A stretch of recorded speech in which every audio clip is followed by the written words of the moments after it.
छत्रपती संभाजीनगर महापालिकेची शेवटची निवडणूक ही 2020ला झाली। त्यानंतर निवडणुका झाल्या नाही, परंतु आता निवडणुकाचा कार्यक्रम जाहीर झालेला आहे आणि पूर्वीची जी वार्ड रचना आहे ती बदलून आता प्रभाग रचना होणार आहे। पूर्वीचे जे 115 नगरसेवक शहरामधून निवडून यायचे ते 115 वार्ड बदलून आता 29 प्रभाग होतील आणि एका प्रभागातून किमान 4 नगरसेवक या ठिकाणी निवडून येतील किंवा निवडणुकीला उभे राहतील।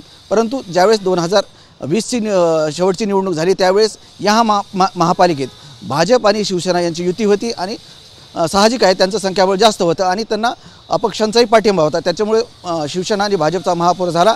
परंतु 2 नंबरला भाजपच्या बरोबरीनं एमआयएमचे नगरसेवकही या शहरामधून निवडून आले होते, परंतु भाजप आणि शिवसेना यांचं युती असल्यामुळे साहजिक महापौर त्यांचा झाला। परंतु आता जी प्रभाग रचना होणार आहे या प्रभाग रचनेत अशी शक्यता वर्तवली जाते की जे प्रभाग रचना करताना सत्ताधारी किंवा राज्यात महायुतीचं सरकार आहे त्यामुळे सत्ताधारी या प्रभाग रचनेत हस्तक्षेप करू शकतात अशी एक नागरिकांची भावना आहे किंवा तसं होऊ शकतं अशी शक्यता आहे। परंतु 2020ची ही निवडणूक झाल्यानंतर आता 2025मध्ये जी निवडणूक होणार आहे त्यामध्ये साहजिकच भाजपा, राष्ट्रवादी काँग्रेस जे अजित पवारांचे आहे आणि शिवसेना जे शिंदे शिवसेनेचे आहे ते एकत्र येऊन ही महापालिका लढवणार आहेत। परंतु काँग्रेस आणि शरद पवार यांचे राष्ट्रवादी काँग्रेस आणि शिवसेना उद्धव ठाकरे यांची शिवसेना म्हणजे उद्धव बाळासाहेब ठाकरे गटाची शिवसेना हे एकत्र येतील का अजून काही त्यांचं ठरलेलं नाही। परंतु ही महापालिकेची निवडणूक मात्र महत्त्वाची असणार आहे।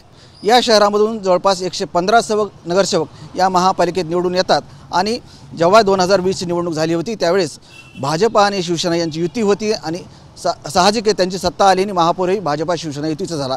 परंतु त्यावेळेसची जर निवडणुकीची जे आकडेवारी बघितली जे नगरसेवक निवडून आले होते तर मनपामध्ये एमआयएमचेही सदस्य जवळपास भाजपच्या बरोबरीने निवडून आले होते, परंतु त्यांची आघाडी झाली नाही किंवा त्यांची इतरांसोबत युती झाली नसेल त्यामुळे शिवसेना भाजपची युती झाल्याने या ठिकाणी त्यांचा महापौर झाला होता।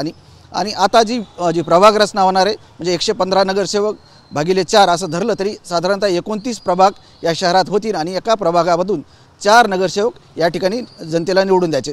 परंतु ही प्रभाग रचना करताना अशी शक्यता वर्तवली जाते किंवा असं लोकांना नागरिकांना संशय आहे की ज्यांची सत्ता आहे राज्यात ज्यांचं राज्य चालतं ते या प्रभाग रचनेमध्ये हस्तक्षेप करू शकतात। त्यामुळे याकडे प्रशासनाने निवडणूक विभागाने लक्ष देण्याची गरज आहे।